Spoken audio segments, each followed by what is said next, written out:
Iran-Irak, une guerre d'une violence absolue qui, depuis plusieurs années maintenant, a fait des dizaines de milliers de morts de part et d'autre, sans qu'à aucun moment la victoire n'ait penché d'un côté ou de l'autre, sans qu'à aucun moment on ait entrevu jusqu'à présent le commencement du début d'une solution politique. Cette fois-ci, ce sont les Iraniens qui ont lancé une offensive au nord du front et ils annoncent la prise d'une importante position militaire irakienne quelques kilomètres à l'intérieur du territoire irakien avec comme bilan 3600, j'ai bien dit 3600 soldats irakiens tués.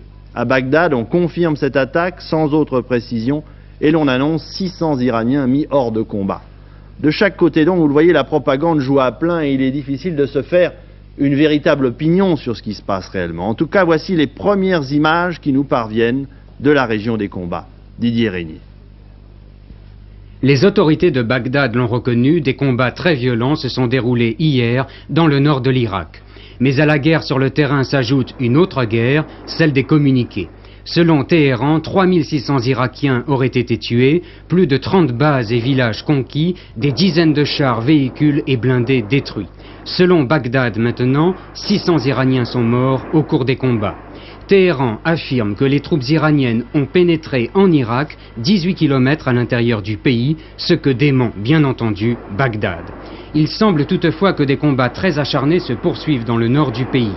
La caserne irakienne de Hadj Omran, principal objectif de l'offensive iranienne, aurait été prise hier après-midi selon Radio Téhéran. Il est difficile de se faire une idée précise de l'ampleur des combats.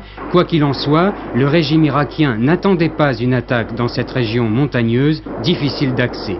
Si elle contrôle les grands axes, les autorités irakiennes sont pratiquement absentes dès qu'on s'en éloigne. Depuis plusieurs années, Bagdad rencontre d'énormes difficultés dans le nord-est du pays où sont installées des populations kurdes. Selon certaines rumeurs, cette vaste offensive ne serait pas uniquement dirigée contre l'Irak, elle servirait en fait au régime de Téhéran à surveiller les axes d'approvisionnement des Kurdes iraniens soutenus par l'Irak. On le sait, Téhéran souhaite depuis longtemps réduire le nationalisme kurde sur leur propre territoire.